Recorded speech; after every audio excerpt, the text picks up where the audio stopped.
Out of the gates and ready to go. Hot Mic with Under Withrow underway on this Tuesday edition. Glad you're with us. OutKick.com/watch is where you can check out all of the live stream shows. And that's where we are currently right now on demand there as well with full shows.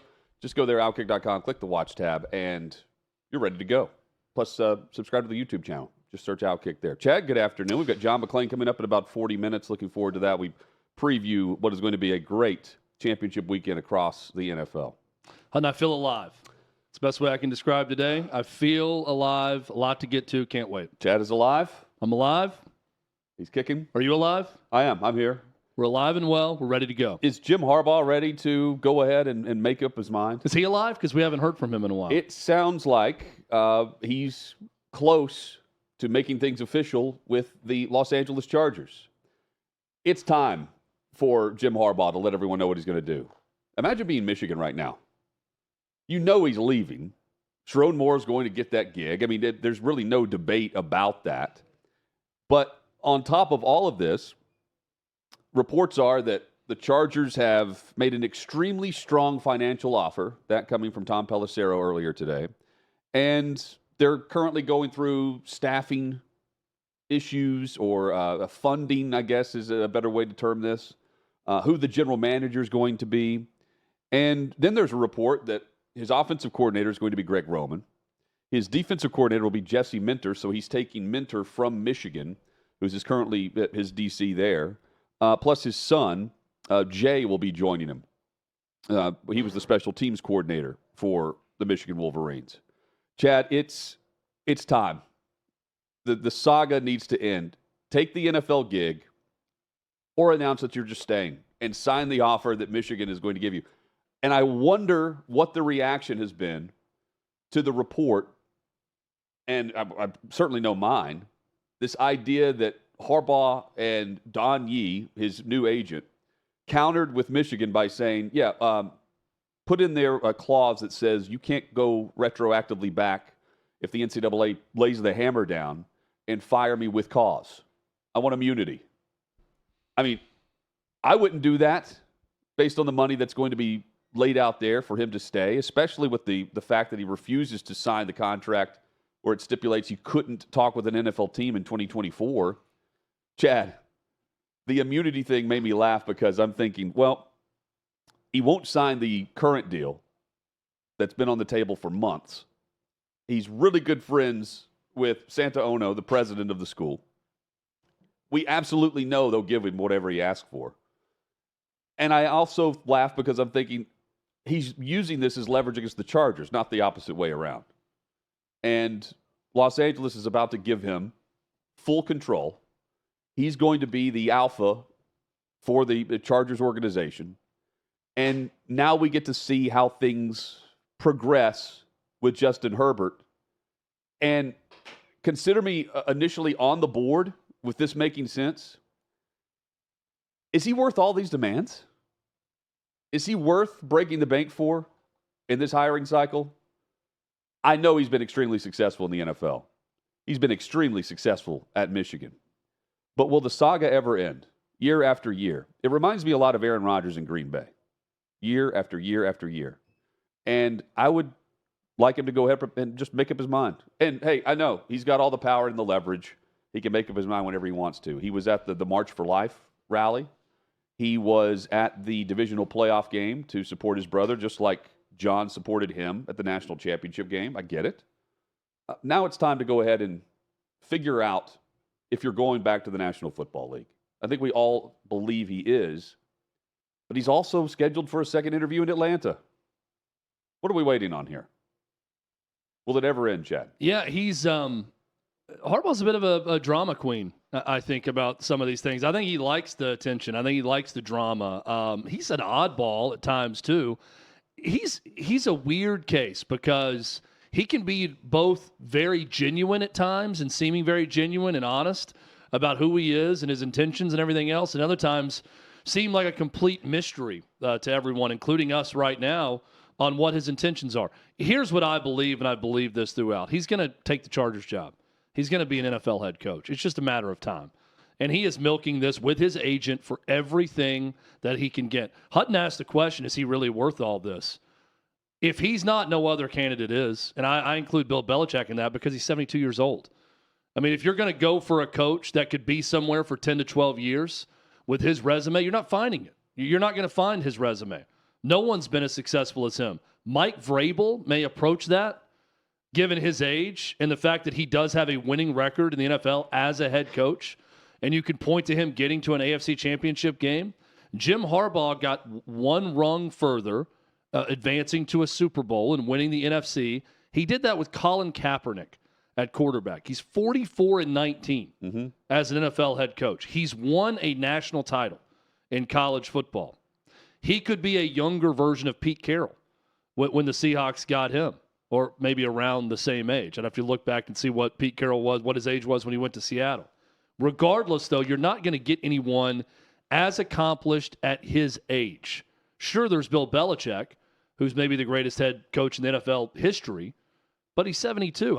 No one's dying to get Bill Belichick right now. If the Falcons don't do it, he may get shut out of jobs. And I think the Falcons will ultimately do it.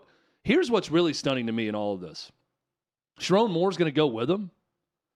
If I'm Michigan on this side of it, there is no way I'm letting him leave. I am retaining him in hopes that you can keep that Jim Harbaugh vibe going. You can keep whatever he built there to get them to the national championship going. Sharon Moore kept the season going without Jim Harbaugh. So why not retain Sharon Moore to be the head coach of Michigan and try to keep that roster together, try to keep everything they've done in recruiting together, and have some solidarity from what was the Harbaugh era now into what is sort of the Harbaugh light era. Instead, he's going to go to the Chargers also. That's the part that baffles me in all of this. But I think ultimately he's going to be an NFL head coach. Well, the only report I've seen is for Jesse Minter, the defensive coordinator. Okay. I was saying Sharon Moore is the foregone conclusion to replace him. Well, he should be. Well, but I mean, there's not even we briefly heard about Brian Kelly. Lance Leipold's name's been thrown out there a little bit, but I mean, it's more at this stage. And I wonder what has been going on behind the scenes. Michigan's not at the top of the recruiting rankings here, but we saw what just happened with Alabama. What's the ripple effect when this is actually done? Because Harbaugh's wife is accompanying him for the second meeting in Los Angeles, whenever this takes place, either today or later this week is the report. What's the ripple effect on the roster at Michigan, where we're already going to see the exodus of NFL talent that was on the 15-0 national championship winning Wolverines team? Beyond that, though, does the momentum carry over the way it would for the normal national championship winning program? No. But how much does Moore save it behind the scenes? I think, just based on what we've seen, a great deal. Much more so than hiring from outside and waiting a year. Yeah, I think most of college football wants them to keep Sharon Moore because of what could happen there. And it's all about where does Michigan go that sets off the chain reaction. Here's an example. There's been reports about Brian Kelly being interested in Michigan if it comes open. Now suddenly if Michigan hires Kelly, then LSU's open. Well, LSU's not going to go hire someone from some directional school. They can go out and get a top-level coach from an existing Power 5 school. So then there's another job open. It starts that domino effect similar to Kalen DeBoer leaving a good job like Washington, because then Washington can go hire Arizona's head coach, and Arizona needs to – it goes on and on. Jim Harbaugh is going to go back to the NFL, though. I don't – Yeah. There would have already been a commitment to Michigan or him stopping the interviews. I mean, I don't think you're going out on these interviews for a second time unless you're going. And – I don't see the Chargers passing on him at this point. I agree, but man, we've seen this play out before. We have seen this. We saw it last year with Denver. Denver flew to Ann Arbor. You know, I laughed whenever I heard that the first interview or the first meeting with Arthur Blank and Bill Belichick took place on Blank's yacht in the Virgin Islands. I love that. Can you imagine Belichick there?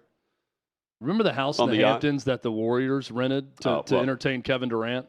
No, Durant rented it to entertain every team. Yes. That's right. But the Warriors won him over there.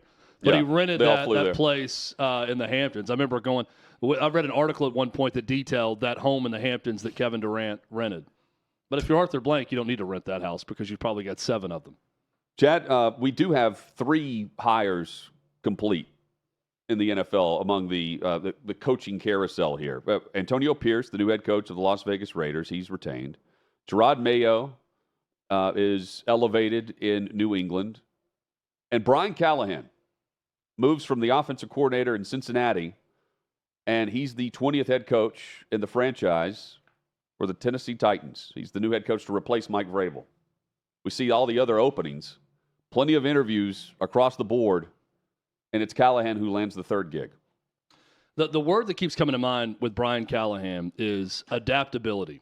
He's been adaptable throughout his career. I read a great article from The Athletic. This was from 2022 that detailed his rise in coaching, and it was told through the perspective of all the quarterbacks that he's been touched by along the way. And it goes back to 7th grade when, of course, as Bill Callahan's son, Bill Callahan was coaching the offensive line for Buddy Ryan's Philadelphia Eagles, and he would play catch with Randall Cunningham before games as a ball boy for the Eagles and what he learned from Randall Cunningham.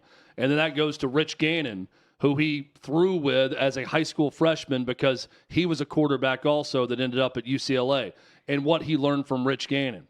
The main takeaway, though, about Brian Callahan's trajectory and where he learned the most was from Peyton Manning. And this is fascinating, some of the stories about his assignment as a quality control, offensive analyst, offensive assistant for those great Broncos teams that eventually broke through and won the Super Bowl after getting to another one. And what I learned about this was adaptability, and he's kind of a chameleon. He can be whatever you want him to be. You know who that doesn't sound like? Mike Vrabel, who's not going to change for anyone. Mike Vrabel is who he is around everyone at all times. And if you like that, great. If you respond to it as a player, awesome. You're going to be in good standing with him. If you don't, then get out. That's the way Mike Vrabel operates. That's his personality. Bill Belichick is another one like that, who he learned that from. Callahan is the opposite. Callahan can walk into different rooms and be a different guy based on the situation. He morphs into his quarterback. Joe Burrow is a super secret private guy with this intensity about him. And he doesn't like to be yucking it up with people all the time on the sideline. Callahan knew that about him. He learned that about him. He morphed into what he needed. Peyton Manning held meetings with every staffer and his backup quarterbacks and asked them to take notes on different things, video watching, and report back to him. And there was a time in this story in The Athletic, tells the story in a very funny way, where Peyton was demanding blitz packages for a team they were playing. And Callahan said they never blitz when they show this formation or whatever it was. And Peyton said, oh, really? They never blitz out of that? Okay. All right. Good note. Good to know. Jots it down. Next day, opens up his notepad and says, hey, Brian, Callie, as they call him, you said they never blitz out of this. Well, I'm going to show you some right now where they blitzed out of it 2 years ago. He went back 2 years and found it. And Callahan said, I will never be wrong again. Because when you're working with someone like Peyton Manning, you cannot be wrong because he will catch you on that. I think you learned a lot from Peyton Manning. I think you learned a lot from Rich Gannon. I think you learned a lot from Matthew Stafford. I think picking up the pieces of those great quarterbacks along the way, Derek Carr, another guy he worked with, I think it's going to benefit him offensively. But Hutton, the first objective for Brian Callahan with the Titans, not the offensive line, not getting along with Rand Carthon, it is knowing exactly what you're going to do with Will Levis. Whether you believe in Will Levis as a star in the NFL or not, you got to have a plan with Will Levis. And I think that he's equipped to do that. So, look, it's a crapshoot, right? You're hiring an assistant who's never been a head coach. No one knows how good this guy is going to be. But I do like that they're at least going in the direction of someone that is going to shape an offense and be adaptable to the quarterback. Yes, and he's never called plays. Right. As well. And he's going to call plays as the head coach That's the now. report, yeah. I mean, so this is why I asked the question about Harbaugh. Because if you're adapting to where the NFL is going, it's young. He's the 4th youngest head coach now in the National Football League. Turns 40 in June. And just comparing that, you've got Sean McVay, Gerard Mayo, and Shane Steichen, younger. But, I mean, the old hats are, the idea that Bill Belichick is losing momentum to get the job in Atlanta when you start to look at all of the interviews, it's not just Belichick and Harbaugh. They're going the younger route as well. Bobby Slowick is one that comes to mind. That seems to be the trend, and it's the trend because of Sean McVay. Well, and it's the Shanahan. trend because of Shanahan. Yeah. But yeah, that whole tree. But I mean, if you look around the league, and that's the tree Brian Callahan's off of. Is the Shanahan. But you have Sean McVay, who has placed through his system all these coaches practically everywhere now. It feels like. Then you have Shanahan, who also has done that in Houston, in Cincinnati, and others. And now you have teams that are hiring head coaches that have not even coached one side of the football or the other, just positionally. And we see that in Cincinnati right now. That seems to be the trend. The Titans are following that. And I think that's more or less the route that owners are trying to go to bring in this new wave of quarterback talent. And this one happens to be Will Levis. And I also wonder, where's Liam Cohen in this? The most successful season in college for Will Levis was his junior year when Liam Cohen was the offensive coordinator calling plays for him. And, well, he's also from the McVay tree. I think you could see his name pop up. Here's something else I'd argue, too. I know he can help with the quarterback, but I feel like if you're hiring Liam Cohen, you're hiring him to call plays because he's already done that successfully for Will Levis. So if you're the head coach and you're going to call offensive plays, having never done that before, and that's a big thing to put it there. I'm glad you said it, Hutton, because we don't know what he is as a play caller because Zach Taylor has done that in Cincinnati and done it well. But if you're going to hire an offensive coordinator, there's reports about Thomas Brown, who led the worst offense in the NFL, being the offensive coordinator, and I'm thinking, why? Because he's with McVay. He was with McVay prior to this. It's crazy. But to me, I like the Liam Cohen idea. If you're going all in on Will Levis, if you're the Titans, I like that in theory. But I feel like if you're bringing on Liam Cohen, you're not bringing him on as a sounding board. You would call plays with for Callahan and Levis. You're bringing him on to call plays like he's done before for Will Levis. Or you just try to speak his language a bit, right? Which you said he's great at doing. You gave the example of Joe Burrow. Yeah. Well, it's just it's amazing. But he's also worked with it. Derek Carr. Yeah. Matthew Stafford. But it's going from Manning to Stafford as an example, right? And he's told this story that Manning is super intense, super detailed, does all of his homework, and there's a certain way he likes to work during the week, and he likes guys to ask questions and throw problems at him. And then Manning throws problems back at the room, and they go that way. Stafford, while intense, is totally different. He said that Manning would tell you everything that he liked, that he didn't like. He'd be very upfront and direct about what he wanted in his game plan. Stafford, you had to coax it out of him. So he had to learn to make Matthew Stafford more vocal, to tell him what he likes and what he doesn't like, and be more authoritative on the sideline, in the meeting room, and everything else. But that ability to change, not his personality. I'm not saying the guy's an actor and that he's faking people out. There's an ability to get along in certain rooms and make the number one thing the number one thing. And the number one thing in the NFL is the quarterback. And what Brian Callahan has shown is an ability to get the most out of different personality types at quarterback. Will Levis is a very different personality type. So maybe he's the type of guy that can coax the absolute best out of Will Levis. That's the hope if you're a Titans fan.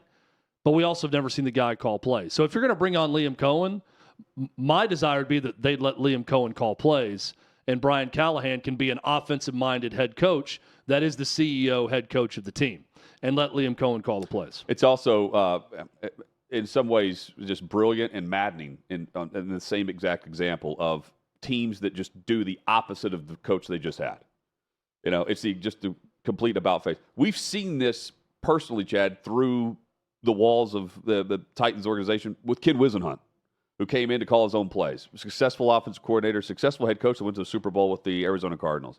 That was a complete disaster. Yep. This seems to be just the about-face from that as well, where this is the general manager choosing the head coach that he wants to be paired with. And they did not let him out of the facility after the second interview. I think this could work out. I'm not going to sit here and make some proclamation that the Titans have screwed up or that they've hit a home run like you're going to hear from a lot of places. Yeah. I don't know because the guy's never been a head coach. He's never even called plays. So we really don't know. But here's what bothers me about all of this, and I'll go back to the moment that Vrabel was fired. I don't think Vrabel was fired because of his head coaching ability. Right. or I his agree with win-loss you. record or anything You're else. right. He got fired because of his personality. I fear that Brian Callahan has been hired because of his personality and not because of what they think of him as a head coach, first and foremost. It may work out. Owners back their way into the right coaching decision all the time. But I look at this and I say, what have the Titans done here? They took a guy who was seen as a tyrant in the building, that it was his way or the highway, that wanted full control, that wanted control over his destiny and not having anyone else holding the purse strings or making decisions that were going to affect his livelihood with the team. They kicked that guy to the curb, and who'd they go get? They got a guy who desperately wants to be a head coach, that's 39 years old, that's very nice, that there's stories about how he adapts to every surrounding he's been in, that wants a GM to be in charge of personnel, and it's going to get along with everyone in the building. That's a great quality. I'm not saying that's a bad thing. But when you make the decision based solely on that, that can be a problem. And that's my concern for the Titans. Yeah, and with this whole process, that's been my concern. And also, just throwing this out there, don't rule out the possibility that, I mean, if you're interviewing for the job, you're going to love the quarterback, but you don't have to immediately say he's the franchise. And if you know he's not, and the Cincinnati Bengals had no business drafting Will Levis, they had Joe Burrow. But if you know he's not, why? I mean, they're in position to make a move if they want to. They could trade him. This assumption that it's all Will Levis, and it is. I mean, this is a move to throw the football more. Levis has a cannon of an arm. They're going to be more. What it is, Chad, is there's no more Derrick Henry for the Titans. We were already saying that you could slam the door on that. This is locking it in terms of where the mentality is. That was a run-first offense. Now it's not. It's not going to be like that. Even though in Cincy, they ran the football well. And they didn't protect their quarterback very well. That's also been a problem for the Titans with the offensive line. Well, look, I'm going under the assumption that the Will Levis decision was more Rand Carthon than Mike Vrabel, of who wanted to make that call to trade up early in the second round and draft him. I don't know that. I'm guessing here, since he's I've the been told GM. it was Strunk, the owner. Well, if it's Strunk, the owner, then I especially feel very solid in saying this. Whoever they hired is going to love Will Levis. Well, she said it in the statement, too. That he's the future, right? You're not getting the job if you come in and say, we're drafting 7th here. If I get this job, I'd like to either trade up and get one of these quarterbacks or draft this quarterback in that spot. I doubt they're saying that. Seems like Harbaugh is going to be finalizing a deal soon with the Los Angeles Chargers. Josina Anderson tweets out and says that I'm told discussions with Jim Harbaugh and the Chargers are now underway as I type this, per source. So the report earlier from Pelissero included that his wife would be joining him in Los Angeles for the second interview, and that they were at this stage going through staffing and who was going to be the general manager, effectively saying Jim Harbaugh is the general manager, and they're hiring him first. And then they bring in the day-to-day operations of the personnel department, so to speak. Yeah, I'm seeing this from our guy, Jordan Schultz Report, who has posted, Jim Harbaugh wants to coach the Chargers, and the Chargers want Jim Harbaugh. He's in L.A. I believe the deal's about to get done, as long as Harbaugh's questions about bringing staff, which you just mentioned, Hutton, and analytics folks are met by the Chargers, which he expects to get done. What about Connor Stallions? You're not going to find anyone who loves Michigan football more than Connor Stallions. If you're Santa Ono, I know how much, Santa Ono, I'm talking to you right now. I know how much you love Jim Harbaugh. But if you think about your love for Jim Harbaugh, and if you could replicate that love and put it into Michigan football, that is Connor Stallions. Santa, the way you love Jim Harbaugh is the way Connor Stallions loves Michigan Wolverine football. So if you want someone who's going to carry that love and that fight for 60 minutes every weekend, you hire Connor Stallions as your head coach. That'd be amazing. Or I'd love nothing more than Connor Stallions to be the hire. How would the NCAA respond to that? Do you think they would try to have all of the authority They've doubled down again? on everything else. Guys, we're not holding any more congressional meetings. We want all the authority back. We want no help from Congress. We have one ruling to make before we go back to you for help, and that is to give Michigan the death penalty because they just hired Connor Stallions as their coach. I believe he would have been in Denver had Harbaugh decided to go to the Broncos last year. I wonder if they bring Connor Stallions on as his analytics guy. That's what I'm saying. What about Connor Stallions for the analytics department? I mean, who knows who he's bringing with him? But it's whoever he wants. I hope Michigan brings him back. And then how many how many of the staff that he's currently with is following him there? And his former defensive coordinator, not Jesse Minter, but Mike McDonald's also getting several interviews. Well, and if it's Jesse Minter, to me, the way Michigan stays strong is holding on to both coordinators. That's probably not going to happen because whoever doesn't get the job, let's say Sharon Moore gets the job, whoever doesn't get it feels spurned. They're probably going to join Harbaugh with the Chargers because I'm sure both want the job. And by this report, it sounds, I mean, this would indicate that it's Moore and Minter know, it's a foregone conclusion. And it's kind of a Raiders situation, right? I feel like all the Michigan players would want Moore to get the job also. So it helps unity with the recruiting class coming in, with the current roster. Yeah. You keep everything more solid if it's Moore. And this was set up this way. I mean, Harbaugh set up Moore in a great position to have this play out the way it has. I think that's by lying to the NCAA. No, by letting him be the interim suspended. Head coach whenever he's suspended. Well, no, it all started because he got suspended 2 different times. But by allowing Moore was him suspended to for do one it. of them. But remember, the first go around was like a tryout. Remember the first 3 or 4 games, he just rotated different acting head coaches. But it was Moore twice, and then Moore got it the second go around. But he was suspended though. He was suspended for one of those games, and he was the acting head coach on game day for 2 of them. And then got the final 3 as well. I think that's part of the emotion of the Penn State win. On top of everything else, I think he's reacting there. So reports are that Bill Belichick is losing momentum with the Atlanta Falcons for landing that job. He, as I mentioned, he went to the yacht in the Virgin Islands and spoke with Arthur Blank. They had the general manager, team president, Rich McKay, and others that were present there. He's going to have and has a second interview, and it felt like it was going to be done. But my initial reaction to this was not if Harbaugh hasn't decided what he's going to do. And then, Chad, if you look at the list of coaches that they have talked to and that are considering bringing in for a second interview, it's odd because Belichick's 72 years old, and they've spent a lot of time going down the path of coaches who were available, not coaches who they needed to ask permission for. They waited nearly a week after firing Arthur Smith before even asking for permission to talk on Zoom with coaches, which is odd because all these other teams were doing that. And it indicated, at least I thought, that it was going to be Bill Belichick or bust. He's clearly interested in it. He continues to talk with Arthur Blank. But are they really having cold feet, or is this just, playing the agent game of who has leverage and who doesn't based on what Belichick's asking to do? What he wants to do in Atlanta. Isn't the thought of Bill Belichick coaching your team just an all-in or all-out proposition? I don't even know why you go down the path unless you're... Exactly. I don't understand Bill Belichick either gaining or losing momentum. Exactly.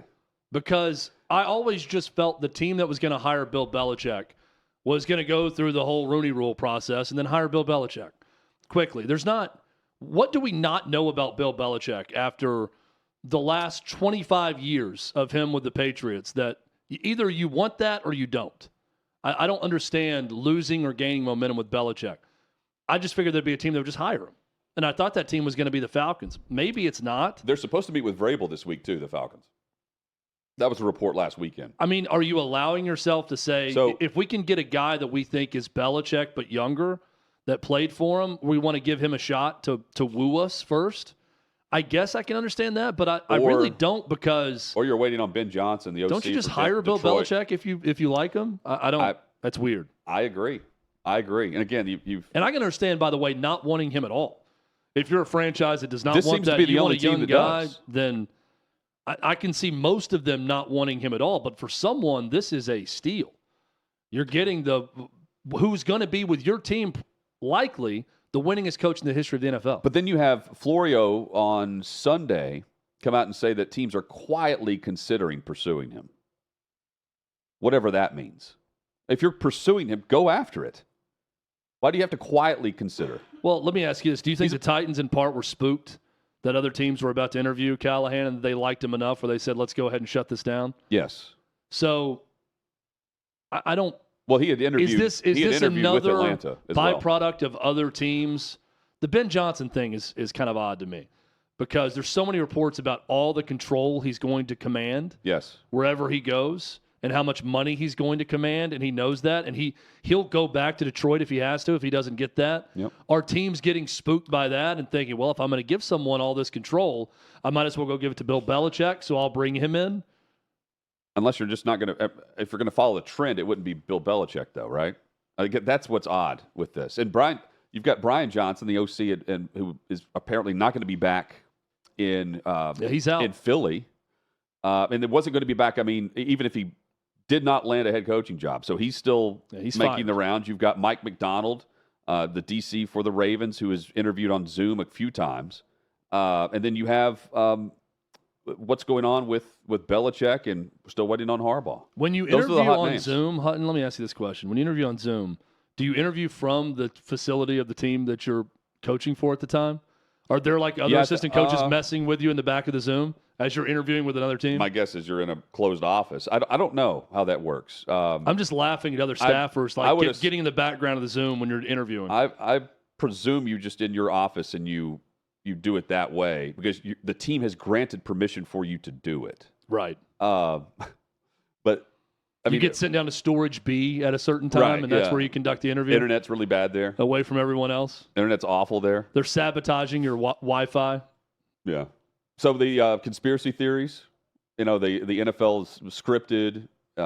It's already you can determine who's going to win the Super Bowl or whatever. Check this out. So you had this from November. NFL Memes tweeted this in November. Anyone else notice this? And it is the Super Bowl matchups, the last three, presumed last three. We're about to find out if it's going to be San Fran and Baltimore. But the color scheme of the Super Bowl logo indicates the teams involved. And if you think about it further, so this year at Vegas, it's purple and red. The color that's represented least is the winner. Los Angeles, Kansas City, and if San Francisco and Baltimore win, it would be San Fran winning in the Super Bowl over the Ravens. How about this? Can the NFL at least come out and make a statement telling us how they pick the color schemes for each Super Bowl? I mean, if it's not scripted, then at least give us the reason why. I mean, I understand the Arizona one. That's sort of the Arizona color scheme. Yes. And that one makes a lot of sense. The Vegas one, that's the one that's the most odd to me, that if it is 49ers, Ravens, that it perfectly matches up with their color scheme. Cincinnati and L.A., I mean, I don't think of those colors when I think Los Angeles necessarily. Crazy. Well, it's scripted, Chad. It's already done. Yeah. San Francisco. Davey's a firm believer in the NFL being scripted and already. He really wants it to be, yeah. If it's scripted, they should script the Lions in there. That would be my argument. I don't. Why would you script 49ers Ravens when everyone knows the Lions, who got massive numbers for their game, by the way, massive numbers. No, you see where they've already screwed the Lions over was when the ref said they did not report as eligible. I can't remember which offensive tackle it was. But see, had the Lions won that game over the Cowboys, they would be hosting the 49ers this week. And that's going to be the difference between a win and a loss. And so the fact that this game's going to be in Santa Clara, the 49ers are going to take it. And I, at this point, anticipate them winning the Super Bowl. And, the odds-on matchup is 49ers versus Ravens. And so the NFL's just leading us right down that path, and we're going to yuck it up, Taylor Decker, I think, was the tackle. The tackle Taylor eligible. Decker, and then the other tackle was supposed to report, I think. Or did? They did. I don't know. No, they did. There's film of them. I mean, he's talking to the ref. If he's not reporting as eligible, what is he running out to this official to say before this play? What's the official looking at him for? Or do you not think that the him? NFL has their own version of the Wizard of Oz, where it's just someone that knows the algorithm says the Lions next year has more impact, so the script this year will have them making the NFC Championship, but next year the Super Bowl is where they're really going to get the most impact from that? I don't know. The way Todd Bowles acted in this game, you certainly would have he acted like it was scripted. I'm buying more and more into like JFK conspiracy theories out there. The more I listen and the more I read the things. Totally buying into this. This is one that I will say, total coincidence. Total coincidence on the colors of those Super Bowl. what if it happens again next year? Total coincidence. Yes. Four Total years, coincidence. 4 years in a row. This is one that would shake my belief system to the core so much that if when you were a kid and you found out that, spoiler alert for little kids that don't know this out there that watch our show, wrestling is fake. Remember how that kind of shook you for a little bit when you were really little? You think, man, this is real. My daughter asked me this. She's 8 the other night. Wrestling was on, or no, it was UFC. And she asked me, is this real or fake? And I said, well, this is real. And she said, so wrestling is fake? And I said, yes, pro wrestling is fake. College wrestling, high school wrestling, real. That shook me when I was a kid. This would really shake me as an adult. I don't know how it happens next year, Davey, because the color scheme is almost pink for the New Orleans Super Bowl. There is green, but then it's Chad, what would you say the color scheme is here? I would say that would require an Eagles-Ravens Super Bowl. That is dead on Eagles-Ravens if that happens. That's purple and green. This is purple? The top is purple. Well, the top is purple. The middle is fuchsia. The bottom is green. Yeah, we were going to see the Seahawks. See, it could also be the Seahawks. Could be. Instead of the Eagles. I'd say Eagles-Ravens possibility. Maybe the Jets. Everyone just assumes if that Eagles. happens, Davey, maybe your conspiracy theory has legs. Aaron Rodgers' swan song. Could be. I Could mean, be the Jets. We haven't talked about the Jets in a while. And they're going to, I think the Houston's going to dominate a lot of the offseason. You know where we've talked about the Jets recently? All of these stories coming out now that it was Aaron Rodgers that he was holding the Packers back. That once they got rid of that, clearly this run shows that he was the distraction and Jordan Love is distractionless, and that's why the Packers were good. They both threw picks in the playoffs. Both of them. I mean, it's tough to argue that Aaron Rodgers doesn't cause some off-field distraction with his activities, but I think he's also a pretty good quarterback. Todd Bowles may have helped the Packers. Todd Bowles is a distraction for me. So there's 30 seconds left, roughly. Third down and was it 18? And they had a timeout on the screen. I just assumed that the broadcast was not correct. I thought that surely they're out of timeouts because at the most, the best case scenario is that they turn the football over on another snap. Worst case is they kick a field goal and you're down by 11. But Todd Bowles just presumed the game was over. Quote, the game was over. It's not a gentleman's agreement. They were in field goal range. We'd have had 12 seconds calculated after that timeout to come back from it. Then we'd have been down 11 points, so it's kind of pointless. You kind of know the game is over. The game was over. Not really. I would make them snap it again with a timeout left. Who knows what's going to happen in this? So I don't know why they concede this whenever there actually was a possession game in the grasp there, even though, yeah, chances are they're going to kick the field goal and it's going to be good. Why do that? Why just concede and run across the field and shake hands? You just love the Lions story so much. You ready to get out of there The and game let their was fans over. celebrate? The game was, I'm sure that plays into the theories that the NFL scripted too. Yeah, you got to call a timeout. You got to make them punt it, do something. A missed snap field the ball goal again. is a turnover on downs, and they have the ball down a possession, and it's at their own 39-yard line. Right. I mean, A blocked field goal. I don't There's know, a lot man. of possibilities that could happen. It's just stupid. I don't know what good using a timeout is if you can't take advantage of it, was another quote that Bowles gave. Yeah, that's not good. Like, is he, losing his mind? I mean, chances are you're losing the game, but it's not over at that point. As good as his answer was to the woman who asked if they were going to be too cold Yes. playing at Ford Field, with his response to that, this was He was equally as frozen. bad on the other side, I know. the way he handled this one. We Did the woman ask the question? What a redemption story. If the woman who thought Detroit played outdoors in the cold was the one who questioned him About this, said, hey, coach, I know you pointed out where I was incorrect about this, but why not take that time out? And got these responses from him. I'd love to. That's a hero's arc. I'd love to hear that. chances are no. It was Have not we her. identified the woman who asked the question? Has anyone outed her yet as to who this person is? I'm guessing like local TV sportscaster, but I don't know. Maybe it's public broadcast. I don't know. Team Don't know. reporter.